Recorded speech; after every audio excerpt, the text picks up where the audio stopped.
Okay. Anytime you're ready, mate. Well, actually, sorry. This one says a couple more seconds. Yes. Councilmember Harris is not here yet, though. Yes. I haven't received any contact, so.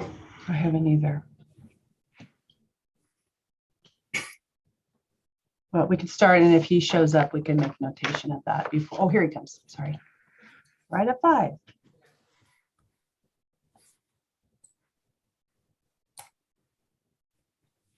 There he is. All right. There he is. All right. I hereby call the Des Moines City regular council meeting to be in session for January 27th, 2022. And the first order of business is Councilmember Oxiger. I ask if you would lead us in the Pledge of Allegiance.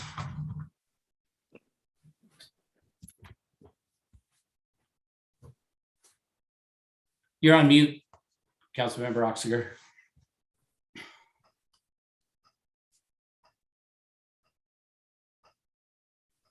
Sorry about that.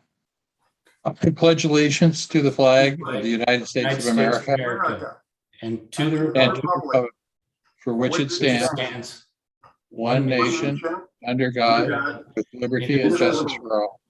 With liberty and justice for all. Justice for all.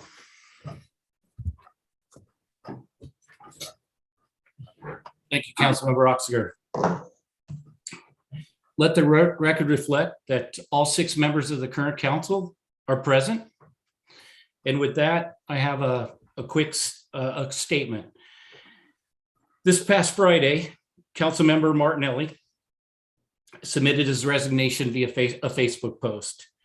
Eventually, the resignation was posted on 2 news outlets, the Waterland Blog and the Seattle Times, and was acknowledged by Mr. Martinelli's attorney as a valid resignation. Throughout this process, council was in constant contact with Des Moines City Attorney George. The legal advice was the resignation was valid. While this is not the normal process, the legal advice from our city attorney is verified and is valid. Therefore, as mayor, I accepted Mr. Martinelli's resignation. The following will be the timeline for the appointment to position 6 of the Des Moines City Council. As of today, and many of you may have seen it, there is notices, January 27th, notice the Seattle Times websites, the website, Marina Redondo, and libraries, and shared on social media that there is an application process. To be eligible, you must be a resident for 1 year, registered voter, 18 years of age, and submit a resume regarding work and community experience and answer the application questions. And you also must file a personal finance affairs statement with the Public Disclosures Commission. On February 11th, that is the due date for all applicants to submit. If you have any questions, please contact the city clerk's office. On February 18th, the council packet due to council and is publicly noted that is the first time any of the council members will know all applicants. And until then, council, including myself, will not know the names of any of the applicants unless we are contacted prior to that date. February 24th, 2022, we will begin the interview process of candidates. On March 3rd will be the selection of applicants. However, both applicants and council members are free to speak with each other until March 3rd, 2022 at 5 p.m. when that selection process begins. Also, council, I wanted to inform you that the strategy session we were planning on having February 3rd will be postponed, and so will committee assignments. We feel it's best that we wait until the completion of the appointment process. Thank you. City Clerk, are there any correspondence? Yes, thank you, Mayor. We received the following correspondence. Friends of Saltwater Park wanted to thank the council and city administration for the $7,500 funding that they received for their new website. No one has signed up to speak, but we have received the following written public comments. Rob Anderson, CM Martinelli must resign. Amanda Barron, DV council members. Tad Doviak, better communication regarding construction noise at the marina. Barbara McMichael, Preservation of Historic Buildings, and Faith Young, Suggestion for Martinelli Replacement. And that concludes public comment, Mayor. So there's nobody signed up for public comment? No, no one signed up. Okay. Thank you. Then I turn over the floor to the city manager, Michael, for your city manager report. Thank you, Mayor. We do not have a city manager's report tonight. Okay, thank you. Then the next order of business, I will have the deputy city clerk. Please read the consent agenda or consent calendar. You muted, Tara. Sorry, my space bar didn't work. Item 1, approval of vouchers. Item 2, Arts Commission appointment. Item 3, 2022 to 2023 Recycling Program Professional Services Contract. Item 4, Human Trafficking Awareness Month Proclamation. Item 5, Black History Month Proclamation. And that concludes the consent calendar, Mayor. Thank you. Do I have a motion to approve? Councilmember Nutting? Move to approve the consent calendar as read, please. Do I have a second? Second, Tracy. I'll give it to Councilmember Harris. I saw his hand up, but thank you, Deputy Mayor.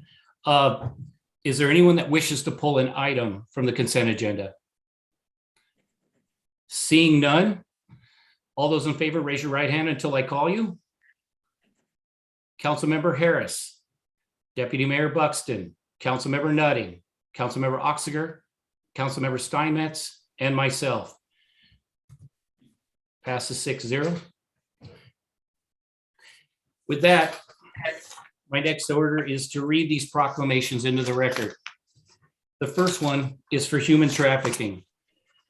The Des Moines City Council hereby proclaims January to be Human Trafficking Awareness Month in the city of Des Moines and reaffirms the city of Des Moines' zero tolerance policy for human trafficking and encourages all to raise awareness about human trafficking and work collaboratively with law enforcement agencies and community organizations to combat this terrible crime. Signed this 27th day of January, 2022, Mayor Matt Mahoney. The next one into the record. History, despite its wrenching pain, cannot be unlived, but if faced with courage, need not be lived again. Maya Angelou, author. One's history is a fundamental aspect of one's cultural experience. To deny one's history or to have others deny one's history creates a falsehood as to the nature of one's experience. Defining myself as opposed to being defined by others is one of the most difficult challenges I face. Carol Moseley Braun, first Black female US Senator. The celebration of Black History Month is a recognition across the country of the experience and events occurring in the lives of African Americans and those whose roots run deep through the African diaspora. For I am my mother's daughter, and the drums of Africa still beat in my heart. Mary McLeod Bethune, educator. Acknowledgement of Black history points out that no one culture, no one race possesses claims to be the dominant history of our nation. It is a shared history, seen through many eyes. In these days that have presented the challenge of America accepting the truth that Black lives matter, it is all the more important to honor Black history and the immersible contributions made by African Americans. History seen through the eyes of people of color reveals an America that engenders hope for justice, but also retains strong currents of endemic racism. Whereas Black History Month is celebrated in recognition of achievements and contributions made by African Americans and all people of African descent in the United States. And whereas Black History Month affords special opportunity to become more knowledgeable about Black heritage and to honor the many Black leaders who have contributed to the progress of our nation. And whereas such knowledge can strengthen the insight of all our citizens regarding the issues of human rights, the great strides that have been made in the crusade to eliminate barriers of equality, and the continuing struggle against racial discrimination, injustice, and poverty. And whereas the city of Des Moines embraces its diversity and knowledge and acknowledges the invaluable contributions of its African-American residents and visitors as we celebrate Black History Month. And now, therefore, the Des Moines City Council hereby proclaims and recognizes the month of February as Black History Month and urges our citizens to join together in making this period of rededication to the principles of justice and equality for all people. Sign this 27th day of January 2022, Mayor Matt Mahoney.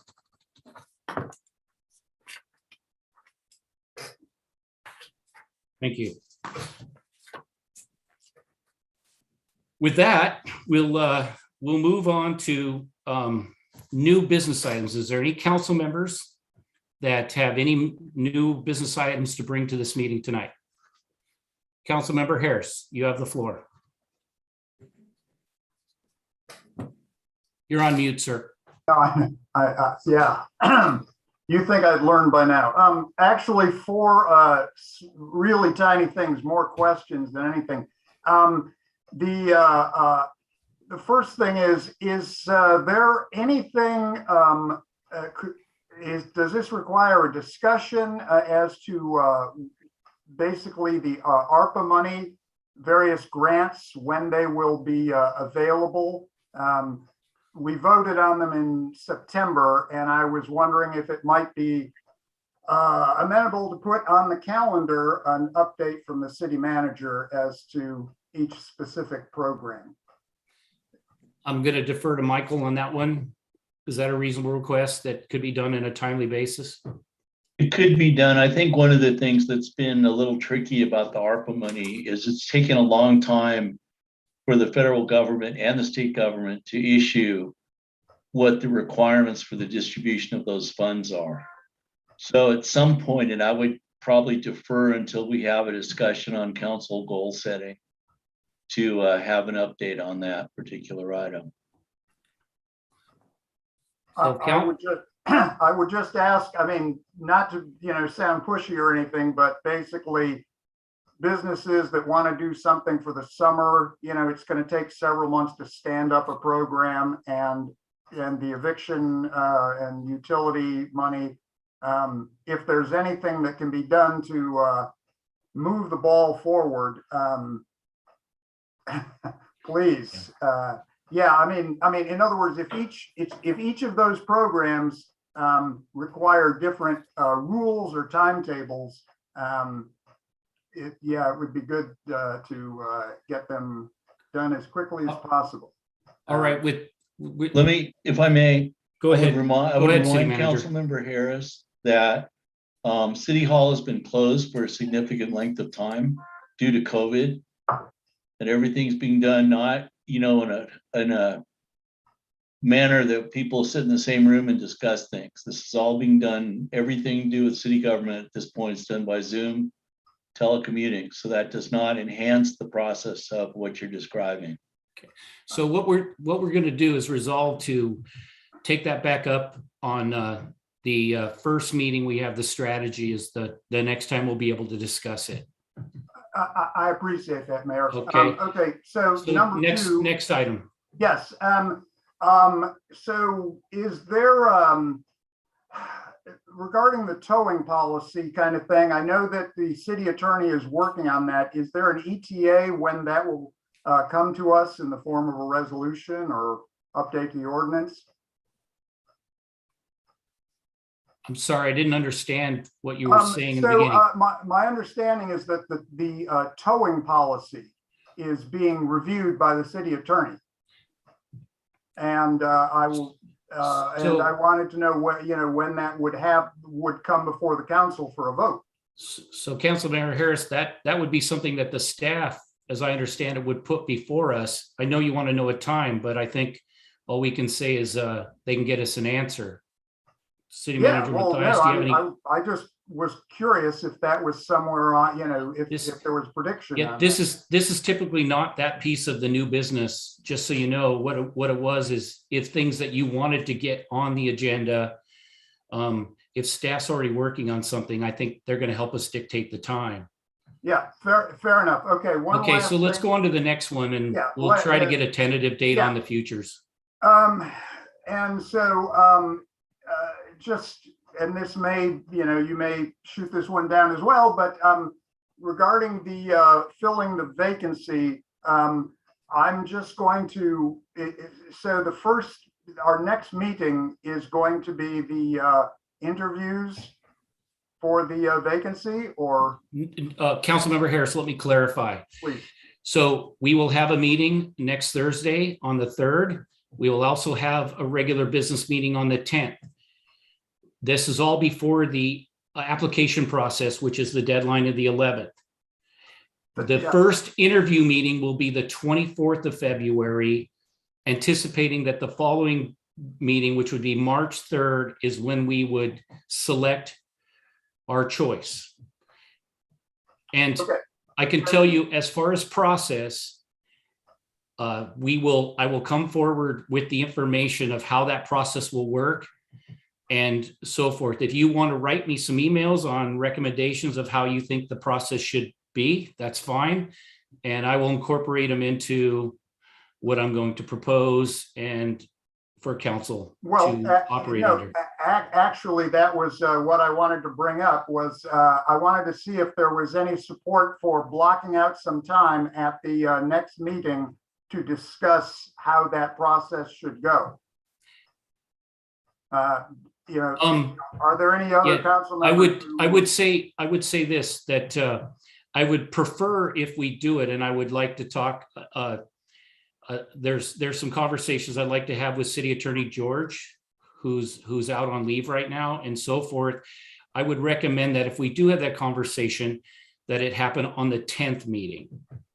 Okay, well, is there support? Is there support for having that discussion on the 10th? So let me take that. So council, are you okay with discussing the preliminary outline of the appointment process on February 10th? Raise your hand, right hand, and if so I can see acknowledgement. Okay, seeing all, we will have an item on the agenda that discusses that process on that agenda for the February 24th meeting. Thank you, Mayor. That's it. All right. Thank you. Is there any other new business from any other council members? Seeing none, we'll go to the board and committee reports. And as tradition allows, Councilman Oxiger, since you said the Pledge of Allegiance, you get to go first.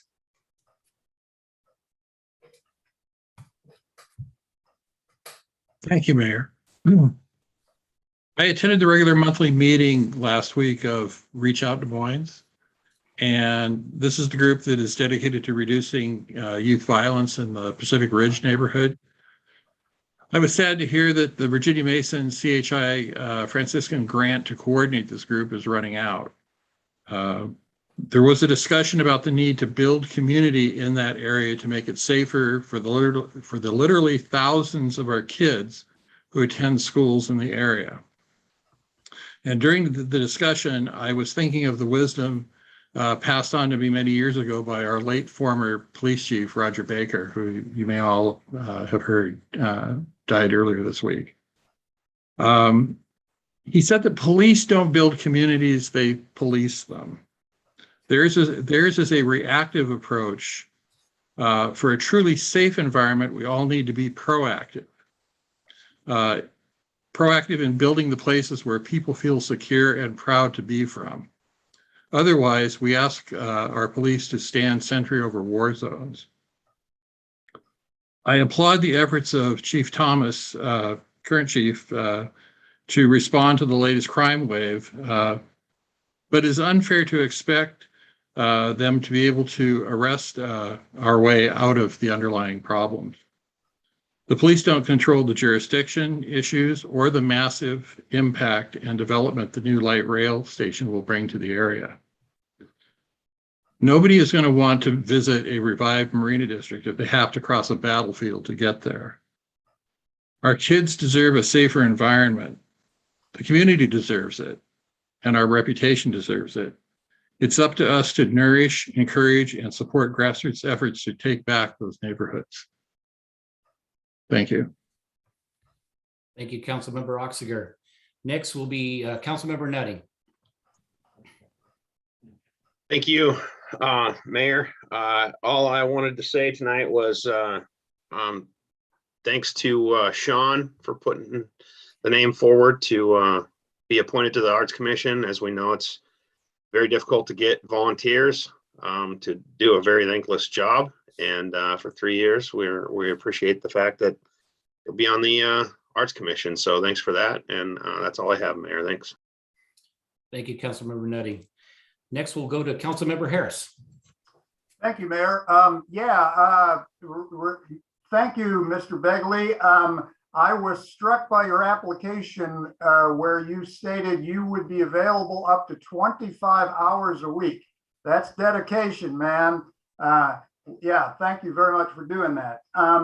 I wanted to note that I've watched a couple of the state legislative meetings. Mayor Mahoney made a very good statement. Basically, my comment is that I know that there is a lot of controversy over legislation passed last July regarding police reform, but it is notable how much is being addressed of all of the functional concerns that people have raised, and the police as well. So, you know, you pass a law and some things need to be fixed, and 6 months later, they get addressed. And that's really a very good thing in my opinion. I attended the Association of Washington Cities Action Days today. Normally it is like 3 days of networking, and it's a really great thing to my new colleagues. You know, hopefully if COVID ends in the next 100 years, I would encourage everyone to attend. Let's see, 2 other quick things. Oh yeah, Saturday morning, please show up at the marina and help set up the coho pen. You know, let's grow some salmon. And finally, the only thing I gotta say about the whole resignation thing is it's going to happen again at some point and so on. And I sure hope it doesn't happen on Facebook. Simply because I try my guts out all the time to encourage the public to use the channels that the city listens to. Okay, and it just does not thrill me when the public puts up something about any concern they have on Facebook, and it just goes on for 2-3 days. I wonder this and I wonder that, and it's like, hey man, you know, there's a fix it for you. Just consider that the city is here to help you, but the city is not Facebook. And that's all I got. Thank you. Thank you, Councilmember Harris. Now I'm going to go to Councilmember Steinmetz. Thank you, Mr. Mayor. First of all, I do want to extend my appreciation to Mr. Begley for volunteering to be on the Arts Commission, and that's a lot of time you're volunteering. That's great, and there may be some weeks, but hopefully it's not every week that we're going to be asking for that kind of time from you. Secondly, is that I've had a number of meetings, small phone conversation type meetings with both people outside the city and within the city. I talked briefly to the head of Sound Cities Association, and they are going to have, my concern was that, you know, they seem to have events during the day when people are working, but they do have some events that will occur afterward, after non-working hours, and so I'll be more able to attend those. Secondly, as I talked to a number of citizens about concerns, both regarding the resignation and appointment process, as well as other issues that are going on in the city. And I want to continue that. And so what I wanted to say is I'm going to be down at the quarterdeck from 10 o'clock until at least noon, and I'll be down there longer if necessary. Stop by and have a conversation, have a cup of coffee. I think those are probably the best conversations that we can have. If you have questions about the appointment process, if you're thinking of putting your name in your hat in the ring, if you're just kind of curious about somebody else, come on down and talk to me about it. I want to hear from the people of the city, and I intend to make myself available to do that. So don't really have anything else to report tonight, but thank you. Thank you, Councilmember Steinmetz. Now I'll turn the floor over to Deputy Mayor Buxton. Thank you, Mayor. Just for some clarity, Councilmember Steinmetz, you said 10 a.m. to noon, which day? Then unmute Saturday. This next Saturday. This Saturday. Okay, just for clarity. Okay, I thought I did say Saturday, but okay. Sorry. And I did see the city manager raising his hand. Mayor, did you want to? Oh, Mayor, yeah, let me acknowledge the city manager really quick. No, Michael, go ahead. Councilmember Buxton caught it. I was hoping that Councilmember Steinmetz would identify which day, help people out. So thank you, Tracy, for picking that up.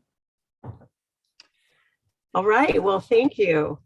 Well, I want to chime in as well. Sean, congratulations. Welcome on board. Glad to have you. Did want to make a few little statements in regard to our proclamation and about Trafficking Awareness Month here in King County. There are 500 to 700 children each year that are trafficked. Children, that means under 17 or under 18, 17 or under.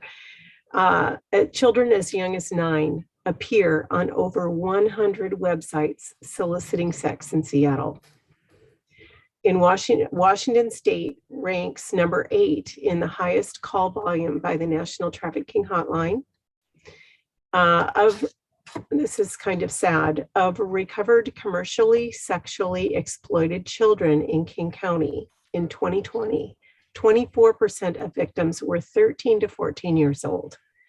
This is happening in King County, young people 13 years old. So this awareness and the work in helping stem the tide is important. So I just wanted to give a shout out to the Genesis Project locally right over here, right off the highway. If you want to get some training, support an agency, they do a lot of work in this. They help about, right now in 2020, about 1 person a week. Okay, moving on to acknowledging Black history, our wonderful proclamation there. I would like to quote from Ijeoma Oluo, and she is the author, a famous author of a book called So You Want to Talk About Race. And my friend Louisa, we had some very poignant talks back, as these issues were really coming to an apex in our country. And she referred me here, and I want to quote Ijeoma. The beauty of anti-racism is that you don't have to pretend to be free of racism to be anti-racist. Anti-racism is a commitment to fight racism wherever you find it, including in yourself. And it's the only way forward. So, like me, we can always be working it. So that's all I have for this evening. Thank you very much. Thank you, Deputy Mayor. So I also would like to welcome Sean to the Arts Commission. One of the exciting things is his experience with concert promotion, which I think is going to be a very valuable asset to the Arts Commission as well. So welcome you. I had a nice talk with him. I was very impressed. And his resume doesn't do justice to when you actually get to meet him and talk to him. On January 18th, as Councilmember Harris may have mentioned, I did testify about supporting House Bill 1815 on basically making it difficult for thieves to sell catalytic converters. Some of the interesting things are, they've done a lot of things in our city, our state, for people to try to sell recycled goods here in controls, but it's eBay and outside the state and so forth. So this task force hopefully will come up with some solutions that make it a lot harder. Also on January 20th, I went on a 30th legislative call with Reps Johnson and Taylor and Senator Wilson.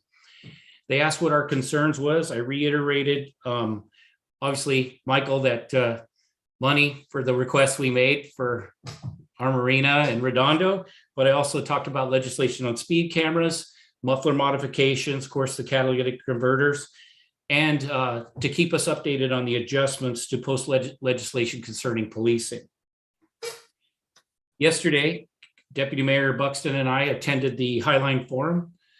It was exciting meeting, very interesting, and I will forward the decks to City Clerk Wilkins for the distribution to the City Council. If you have any questions, follow up with me. And then finally, I did want to take a moment to talk about Roger Baker, a former police chief. And I thought no better way to do that than was to take Chief Thomas's statement.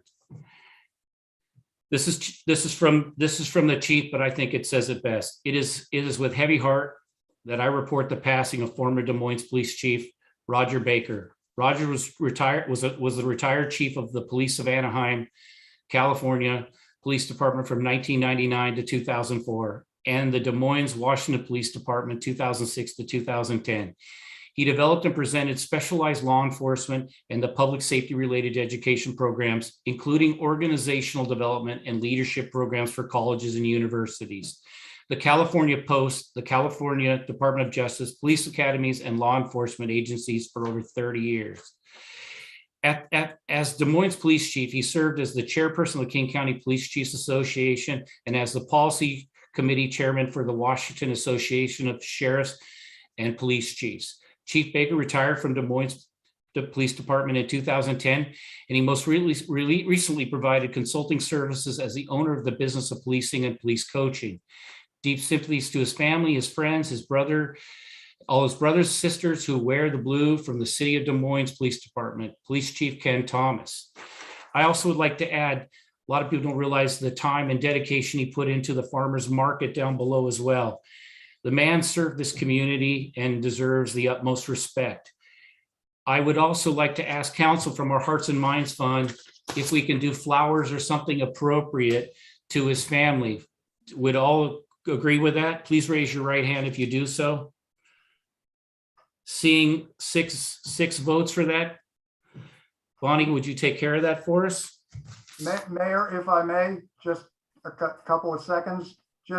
I would encourage the public, go down to Fifth Avenue and across from the Van Gaskin property and look to your right at I call it the Spanish Villa. The Bakers, it is one of the most unique and wonderful properties in the city, and it's just it would be a really good tribute just to see it. Okay, thank you. Thank you, Councilmember Harris. With that, the next meeting will be on next Thursday, February 3rd. Do I have a motion to adjourn? Deputy Mayor Buxton, do I have a second? I just wanted to clarify, Councilmember Harris just directed the public to look at this house, but he didn't say why. That it's and that it doesn't belong to the Bakers right now. Well, exactly. I think that's something. It was where he lived, and I think that people should respect the privacy as well. So let's move on to the adjournment of the. I actually probably should have stopped that comment if I could go back. Do I have a motion to adjourn? Hearing Councilmember Nutting, seeing a second from Councilmember Steinmetz. All those in favor, please raise your right hand. 6-0, this meeting is adjourned. We will see you next Thursday.